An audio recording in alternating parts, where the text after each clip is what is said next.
really wish that wasn't happening. Can we start over? Whatever happens, just know I'm proud of you. Thank you. Sorry. I didn't mean to dismiss that. Hey everyone, I'm Claire Saffitz. Welcome to my home kitchen. Today I'm making a recipe for blueberry danishes, and to me it's really about anticipating spring and warmer weather, and I think it'd be perfect for Mother's Day or Easter. It uses a technique called lamination, but it's really not that hard, and to me it is maybe the most delicious thing I've ever made. I love them so much.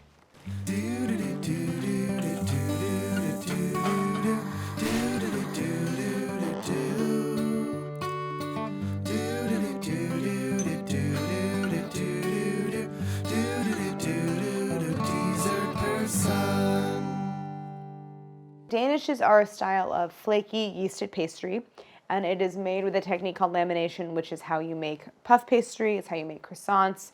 It is where you have these, layers of dough separated by layers of butter. What I like about Danishes is that you can really control the amount of sweetness really well, and so I like making versions that aren't too sweet and incorporate fruit.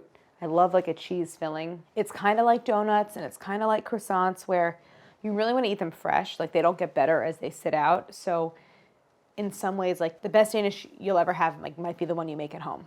So I think there's a great argument for trying this out in your own kitchen. I have what I'll need for the dough, and then I have what I'll need for the filling and assembly. Now, a quick word on the dough. So I am basically making the recipe for Kouign-amann that I have in Dessert Person with a couple of small changes, mostly incorporating less sugar. It's really easy to put together totally by hand and not that many ingredients. All-purpose flour, 3 sticks or 12 ounces of European or European style butter cut into pieces. That's important. We'll talk more about that. Kosher salt, active dry yeast, granulated sugar, melted and cooled unsalted butter, and water. So that's the dough. Then for the filling, a pint of fresh blueberries, some wild blueberry jam. I love recipes where it's like you get the fresh fruit plus the jam of that same fruit. It works really well. Confectioner's sugar, cream cheese, a lemon, I'll use the juice and the zest, 1 yolk, and some vanilla. This is vanilla paste, but you can use extract. This is all-purpose flour. I'm adding 1/4 cup of sugar. What is it, a teaspoon of kosher? Mm-hmm. Teaspoon and a half. Nice try, Vinny.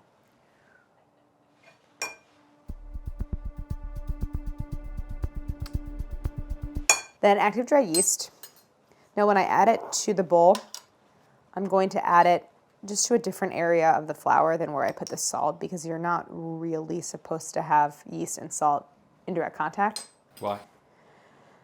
It's like, I've heard that it kills the yeast or it will inhibit the yeast. I think it's true, but I also don't think it makes that much of a difference. But isn't the instant yeast coated in something? Yeah, that's a good point, Cal.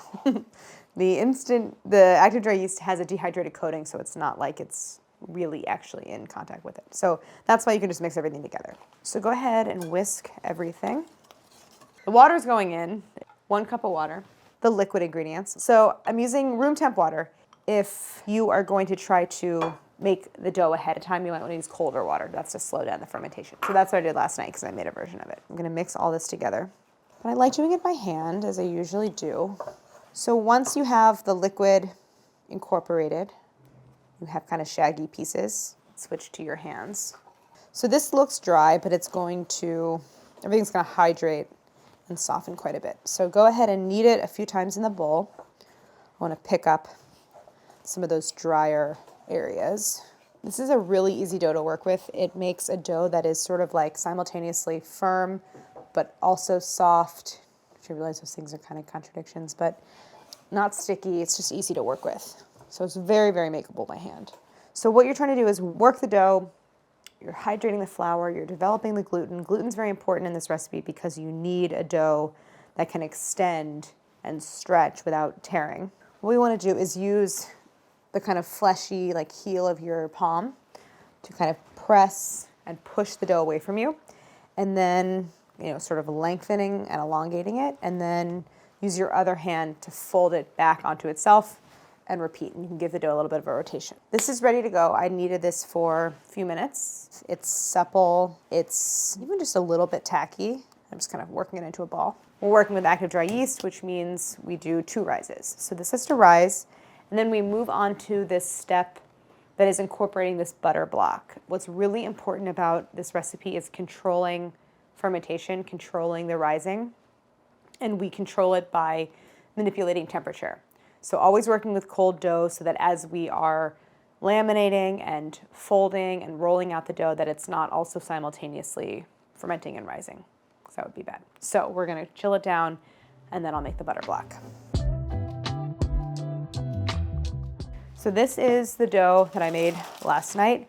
I didn't want this to overproof, so I made it with colder water and stuck it right in the fridge, and then I pulled it out this morning and it's been at room temp. It has more or less doubled in size. So it's springing back, but leaving a slight indentation. I'm gonna turn this out.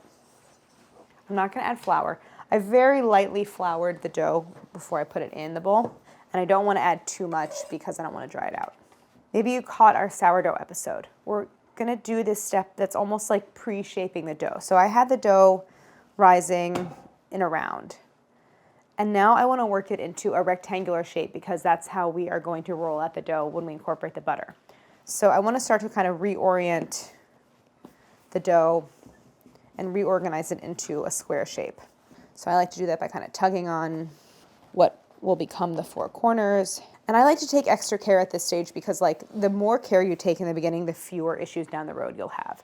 With laminated pastry, in my experience, I've found that issues at the beginning only get worse as you go along. So it's like worth it to kind of correct and be really careful about all the steps as early as possible. I am going to transfer this to a plate. You could put it on like a sheet tray, whatever you've got. I might need to use my bench scraper to unstick it. I'm gonna put on a little bit of food wrap. So I have a 9-inch square. It's nice and flat, like even thickness all over. I'm gonna just kind of lightly wrap it. Now onto this plate, and then I'm gonna transfer this to the freezer. I don't wanna freeze it solid. I just want it to get very, very firm so I can incorporate the butter. I'll talk about why that's important. The cold temperature will also slow down the yeast activity so that it doesn't start to proof as I'm rolling it out. That's important. And while it's chilling, I'll make the butter block. Last night I was like, I should probably make space in the freezer, and then I went to bed. Okay. Lamination is the process of enclosing a big block of butter, for lack of a better word, inside of dough. You like wrap the dough around it like an envelope, and then you roll it out and fold it. And you roll it out and fold it again. There's, you got to rest the dough and chill it in between. But what's happening with each subsequent roll and fold is that you are creating more and more thin layers of dough separated by layers of butter. Sometimes that dough is yeasted, like what we're doing here. Sometimes it's not yeasted in the case of, for example, puff pastry. But what happens is, in the oven, the butter melts and the water in the butter turns to steam and puffs, and you get this separation and this flakiness in the layers. And that's what we get in croissants and puff pastry, and it's great. The next step is to create this butter block, and I'm using European style butter, specifically not sponsored, but is great for laminating. I've done a lot of different testing of butter brands, and that's because even when it's cold, it stays kind of pliable and has a kind of plastic quality. I just mean that in terms of texture, not in terms of flavor. It has a nice butter flavor. But it's just like some dough when it's cold, or some butter when it's cold is brittle and kind of shatters. Doesn't do that. So here's what I'm doing. I want to get all of this. Some people start with whole sticks. You can do that. I like to cut it up a little bit. I want to kind of mush it into one piece. And now I'm going to just loosely wrap it up in this parchment. So what I do is I take my rolling pin and I beat it. And that makes the butter pliable but still keeps it cold so that I can work it into the shape that I want. And what we don't want is for the butter to melt and get shiny and start to like soften. So work it in both directions. If at any point it feels like the butter is getting warm, you should stick it in the fridge. So I am working this into a square that I'll be able to fit inside of my other square of dough. Now it's at the point where I could really start to just roll it, like the butter is nice and pliable. It's really important that it's square with sharp you know, straight sides, sharp corners, and a really even thickness. Again, it's the same idea of like, the more care you take now, the easier you'll have down the road with all the folding and rolling and all that. So you kind of wrap it up like a present, and then I like to turn it over, because turning it over will keep those sides folded in. I'm gonna let that be in there for like 5 minutes or so, and then I think we'll be in at a good starting point for incorporating the butter block.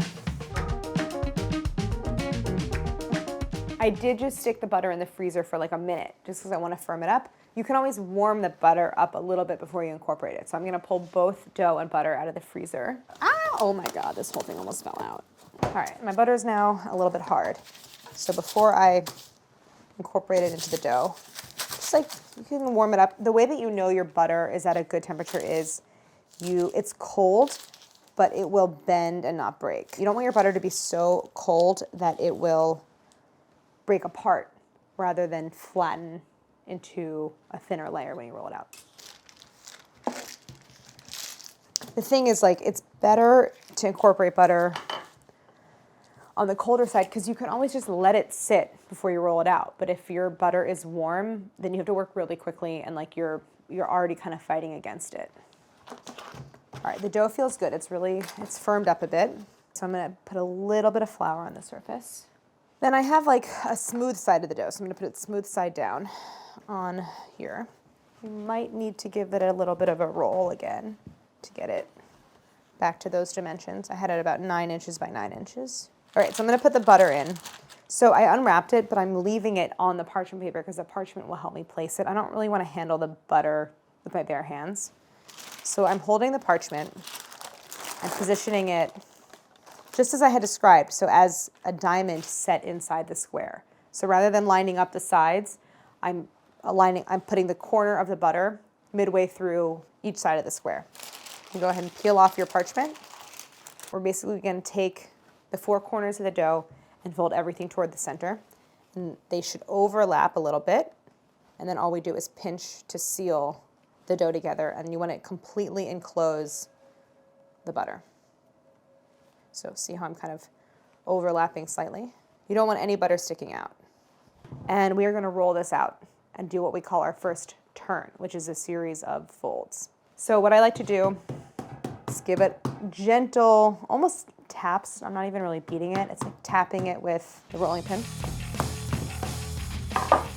And it's really important that you try as much as you can to keep the sides straight and the corners square. So I'm gonna start to roll out, and I'm gonna stand here because I need some lengthwise space. If the dough is not freely moving along the surface, give it some flour.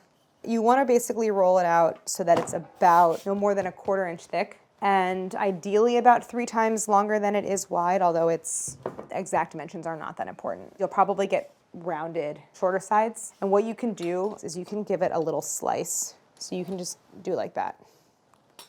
And what you'll see here is when you cut it, is you have dough, butter, dough.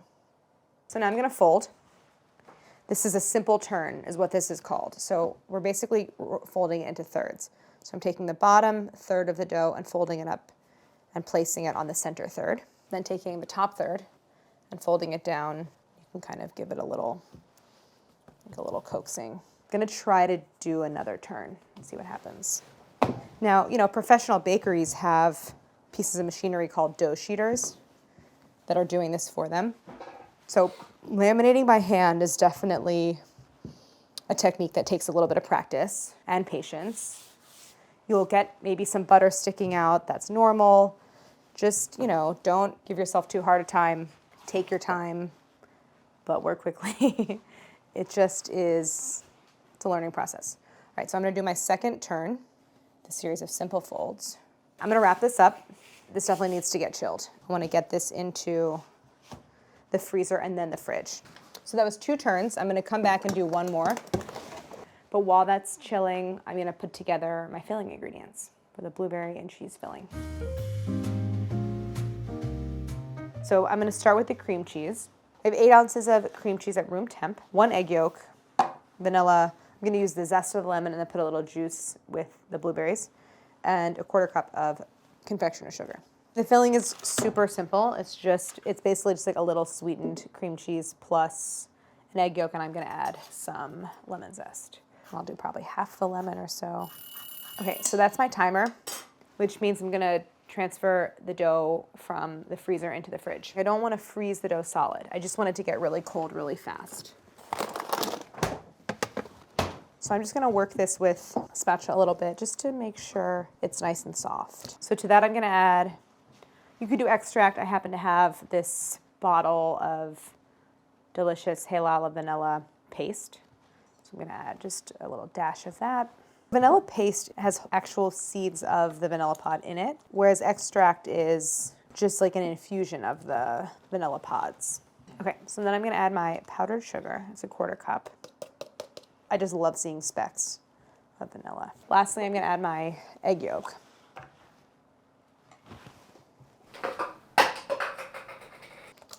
You know what I'm gonna do? Switch to a whisk. Once you have all the ingredients together, the whisk will smooth everything out and then also, you know, give it a little bit of fluffiness. Just to work out any little lumps, I'm gonna bring it down here. For ease of assembly, I'm gonna transfer the filling into a pastry bag. Helps you work clean and evenly and quickly. So this is like a canvas one that has sort of a plasticized interior. Very convenient. All right, so just kind of loosely fold that down and set that aside. That's the cheese filling. Now I'm gonna do the blueberries. So the blueberry part is even easier. It's just like stirring everything together. A pint of fresh blueberries, then a little bit of blueberry jam. And I'm not sweetening the dough really. Like the dough has just a little bit of sugar in it. So the point is that like the filling component should be a little bit sweeter, I think. Now I have my naked lemon half. Now I wouldn't normally measure out, I would just squeeze some lemon in, but for the sake of the recipe and instruction, I'm going to squeeze 1 tablespoon. Blueberries and lemon, classic combo. So go ahead and add that in. Now I started off with, for a pint of blueberries, 1/3 of a cup of blueberry jam. I might want more than that, but let's see what it looks like. Actually, that looks pretty good. There's a term called the book. This is the book. You want to have it open like a book, so opening to your left. That's how you want it to orient it. Sometimes you get little air bubbles. If that happens, I use like a cake tester, or just something really, really fine to give it a little prick to release the air. See how it's springing back? So I'm having some shrinking, but I'm gonna fold. And I think before I fold, I should really give this a little trim. See how the side's kind of rounded? Because of that, I'm actually gonna fold the top down first because I don't wanna have an exposed area of butter. So, oh, see, I'm losing a little layer. I really wish that wasn't happening. Can we start over? The whole dough? Yeah. I encourage it, Claire, to keep you stress-free and peace of mind. Whatever happens, just know I'm proud of you. Thank you. Sorry. Didn't mean to dismiss that. Having some problems. I probably should not have rolled that out so soon. But let's stick this back in the freezer and then the fridge again. It's going to get rolled out. I mean, I'm done with my turns. That was 3 turns. And then it is going to get rolled out just in a big slab. And I know I'm going to have problems rolling it out because I already have a little bit of butter breakthrough. It is what it is. So another rest, freezer then fridge, and then we roll out and form the Danishes. But don't forget, we need to let them rise again a second time before we bake. I'm gonna make 2 whole trays of Danishes from this. So even though I don't wanna be using like tons of flour, at this stage, like, it's better to use flour than to have your dough just kind of tearing and with butter oozing out.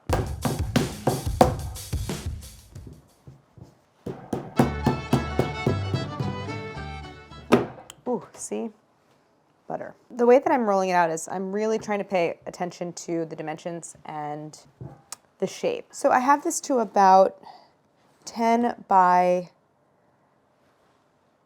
16. It's not springing back like it was before. No, it's not. It actually did rest pretty decently. I need to get it a little bigger, but I'm a little wary of rolling it out any further at this stage. So I'm gonna cover it and chill it.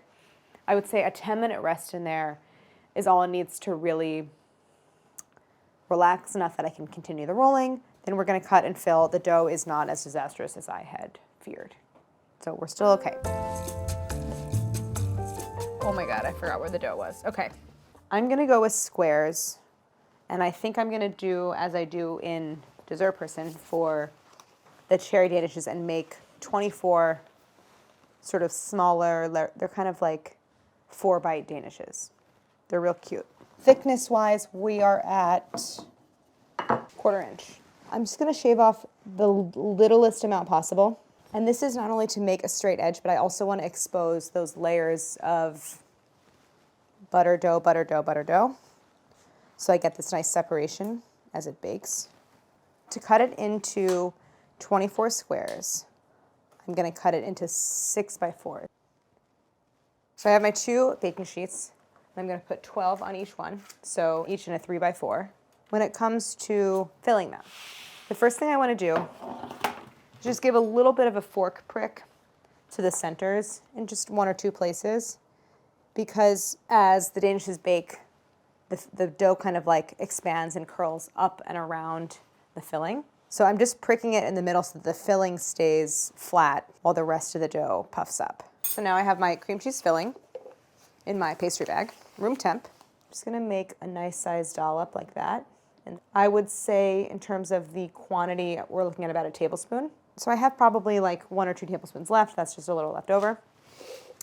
Now I'm gonna go in with my really tasty looking blueberry filling and just give a little spoonful. I don't want to overload it, but I also want like a nice amount of blueberry on there. In the book, I did cherries, and I was really specific about like this many cherries and do it this way, but oh well, I've loosened up a little bit. So I'm doing like about a tablespoon as well of the blueberry filling on top of the cheese mixture, and try to keep it in the center there. And I'm just gonna fill all of them, and then we let them proof. So I put my sheet pan covers on, which is great. So nothing is touching. I do wonder if maybe I overfilled them, but we're gonna see. So I'll uncover them and I wanna show you what they look like. They've just puffed up, and you can see some of the separation of layers, which I'm very excited about. And now it's time to bake. These are gonna go in. I have an oven rack on the top third of the oven and one on the bottom third. It is preheated to 350, and after 15 minutes, I'm going to rotate them and switch racks. But don't open the oven before 15 minutes because it's important that these are allowed that full time to bake and puff and set, and then you can rotate. It's a little too generous with the blueberries in some cases. But as they cool, that filling will settle a little bit and they'll become more like center filling with puffed pastry around it. But they look great. They smell so good. So flaky. Like, look at like this flaky separation. So this is the one I'm gonna try. They're warm, but they're not super hot.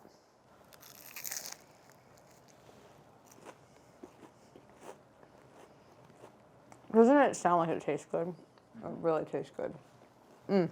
I don't know if people will believe me, but I really do think that the best Danish you have is the one you make at home. It is a little bit of a process.